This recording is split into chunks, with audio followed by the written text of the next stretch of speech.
In the early hours of Valentine's Day, 2000, a 9-year-old girl named Asha Degree vanished from her family's home in Shelby, North Carolina.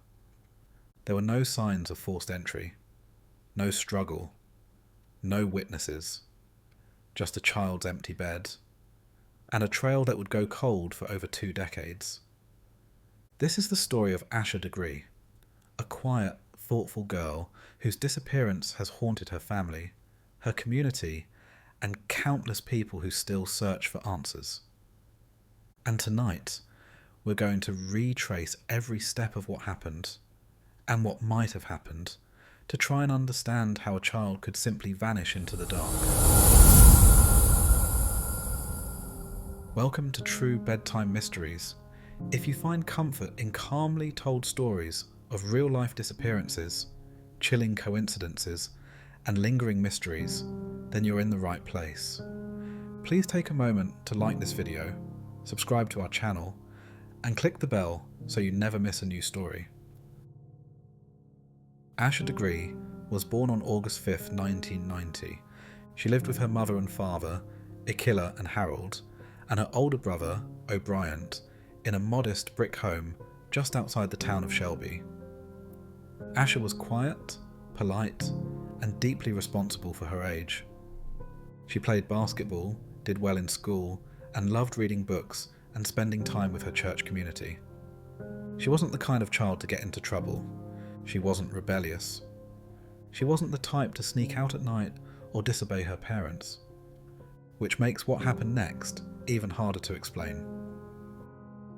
Sunday, February 13th, 2000. Asha had a basketball game earlier that afternoon. Her team, the Wildcats, lost their first game of the season. Asha, always competitive, was upset. She even cried after the loss. That evening, the family went to church, and later stopped by a relative's house. Asha seemed back to normal by the time they returned home around 8 p.m. She went to bed shortly after, in the room she shared with her brother. The weather forecast predicted a storm overnight, and it was the last time her family would see her. At around 12:30 a.m, a car accident knocked out the power in the family's neighbourhood. Harold, Asha's father, came home from work late and checked on the children. Both Asha and her brother were sound asleep in their beds. At 2:30 a.m, Harold checked again. The children were still asleep, and nothing seemed out of place. But sometime between 3:30 and 4:15 a.m, 2 motorists driving down Highway 18, about a mile from the Degree home, spotted a small figure walking alone along the road. It was a girl, dressed in light clothing despite the cold. One of the drivers turned around to check on her, but when they did, the girl ran into the woods and disappeared. At 6:30 that morning, Asha's mother, Akila, went into her children's room to wake them for school. O'Brien was in bed. Asha was not. Her backpack was gone. Her favourite basketball jersey was missing. There was no note, no phone call, no explanation. Panic set in as the family searched the house and contacted relatives, but there was no sign of Asha. At 6:39 a.m, Harold called the police. That same day, law enforcement launched a massive search. Hundreds of people volunteered. Friends, neighbours, church members, complete strangers. They searched the roads, the woods, creeks, drainage pipes. Dogs were brought in. Helicopters searched from above. But there was no sign of Asha, until they found a shed not far from the highway. Inside were candy wrappers, a pencil, and a Mickey Mouse hair bow. Items Asha's family confirmed belonged to her. But after that, the trail went cold. And it stayed that way for over a year. Then, in August 2001, a discovery. A contractor, digging along a rural road near Morganton, almost 30 miles from where Asha disappeared, unearthed a backpack. It had been buried, wrapped in plastic bags. Inside were clothes, a pencil box, and books. It was Asha's backpack, but no fingerprints were recovered, no DNA. And most disturbingly, there were 2 items in the bag that didn't belong to Asha: a New Kids on the Block concert t-shirt and a copy of the Dr. Seuss book McElligot's Pool. Asha's family had never seen either item before, so where did they come from? Who gave them to her? And why were they in her backpack? After this discovery, various tips trickled in, but no solid leads. In 2004, one tip led investigators to an abandoned trailer, where bones were recovered. They turned out to be animal remains. Years passed. In 2015, the FBI joined the investigation, and with the help of forensic artists, released an age-progressed image of what Asha might look like at 25 years old. In 2016, investigators shared a new theory that Asha had possibly gotten into a vehicle that night. Witnesses reported seeing a dark green 1970s style car, possibly a Lincoln Mark IV or a Ford Thunderbird, parked near the road. But the car, like so many other details in this case, vanished into obscurity. In 2018, the FBI released photos of the t-shirt and book found in Asha's backpack, hoping someone might recognise them. They didn't. Then in 2020 there was another strange twist. An inmate named Marcus Mellon, who had been convicted of sex crimes against children 6 years earlier, wrote a letter to a local paper. He claimed that Degree had been murdered and buried, and that he knew where to find her. Police took Mellon's claim seriously and followed up, but his story didn't check out. 2 months later, Cleveland County Sheriff Alan Norman announced that Mellon's claims had led to yet another dead end. For a long time, there was silence. But then, in September 2024, something changed. Investigators executed search warrants at properties belonging to the Dedman family, longtime residents of Cleveland County. The Dedman family consists of Roy and Connie Dedman and their 3 daughters, Lizzie, Sarah, and Annalee. For years, their name had come up in background checks, but no hard evidence linked them to Asha's case. That changed in 2024, when DNA evidence reportedly linked items from Asha's backpack to 2 people: Annalee Dedman Ramirez, who was 13 years old at the time Asha went missing, and Russell Underhill, a man who lived and worked in a group home operated by the Dedmans. Russell Underhill died in 2004, but forensic testing on hairs from the backpack led police directly back to both him and Annalee. Let's go back to 2016, when the FBI said they were looking for a 1970s era green Ford Thunderbird or Lincoln Mark IV. At least one older green vehicle, an AMC Rambler, was seized from a property belonging to Roy Dedman in September 2024.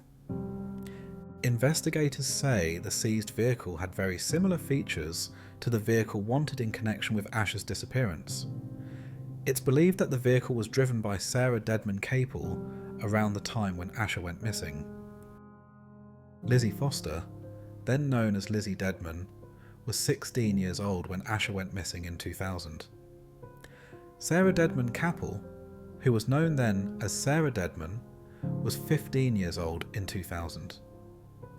1 week after law enforcement's search on the Dedmans' properties, an unnamed local man went to the sheriff's office to speak with investigators, reporting that he occasionally went to bars and house parties with the Dedman girls in the mid-2000s. The man explained that one time he was at a house party with Lizzie and Sarah. The man said he saw Lizzie was visibly upset and intoxicated. The man claimed that she said, "I killed Asha Degree." The man went on to explain how Sarah then became stern and told her sister to shut up. The man told investigators that Dedman Capel's behaviour caught him off guard that night, saying it seemed out of character. The unnamed man was later given a polygraph test based on the information provided, officials said in the search warrants. Although polygraph results are not acceptable as evidence in the state of North Carolina, the man was said to have passed the test. During the search, investigators seized cell phones from Lizzie, Sarah, and Roy. The authorities looked at numerous messages, including conversations said to have been of interest, but no hard evidence was discovered. Investigators thought the Dedman family may have been some way connected with, or responsible for, Asha's disappearance. But the Dedmans have always maintained that they are not connected in any way, and search warrant documents did say that Roy Dedman did not appear to have any ties with Asha or her family. Following searches at properties associated with the Dedman family, investigators approached Lizzie Grace Dedman Foster for an interview regarding Asha Degree's disappearance. At the time, Lizzie declined to speak with authorities and refused a polygraph test. But several months later, on February 10, 2025, investigators reapproached Foster, who became emotional and agreed to take the polygraph test. During the examination, when asked if she was concealing information about Asha Degree's disappearance, Foster's responses were found to be deceptive. Following the polygraph, she reportedly stated, "If my dad did it, he did it, but I had nothing to do with it." After this interview, Foster contacted her ex-husband in a call lasting over 45 minutes. However, he was described as uncooperative with the investigation, and the silence continued. But investigators weren't done. On April the 4th, 2025, a large law enforcement presence gathered quietly at the Old Northbrook Elementary School, just off Highway 274 in Lincoln County. This wasn't a random property. It had once belonged to the Dedman family. They purchased it in 1991, the year after Asha was born, but sold it in 2004. At the time of the April 2025 investigation, the property was in the hands of a new owner, someone who, police say, is cooperating and not considered a suspect. The FBI, SBI, and sheriff's deputies arrived at dawn. They searched the classrooms, they combed the property, and they stayed for over 3 hours. They haven't said what, if anything, they found, but they did confirm this. The search was conducted in direct connection to the Asha Degree investigation. So what does it all mean? Why was Asha's DNA found on items linked to the Dedman family? Why would Lizzie Foster fail a polygraph? And what are we to make of the alleged drunken confession at a party where Lizzie blurted out the words, "I killed Asha Degree," a statement her sister immediately tried to shut down? Are these fragments of truth, or just noise? What we know is this: Asha Degree walked out of her home in the early hours of Valentine's Day. She was seen not once, but twice, by strangers who didn't even know her name. She ran into the woods and disappeared. For years, her family begged for answers. They still are. And now, more than 2 decades later, the investigation is no longer cold. It's alive, it's active, and it's inching forward. One name, one clue, one search at a time. If you have any information about the disappearance of Asha Degree, please contact the Cleveland County Sheriff's Office. Even the smallest detail could make all the difference. Thank you for watching True Bedtime Mysteries. If you found this story compelling, please consider liking this video, subscribing to our channel, and hitting the bell so you never miss what comes next. Until next time, sleep peacefully, and remember, some mysteries hide in plain sight. Others are buried deeper than we ever imagined.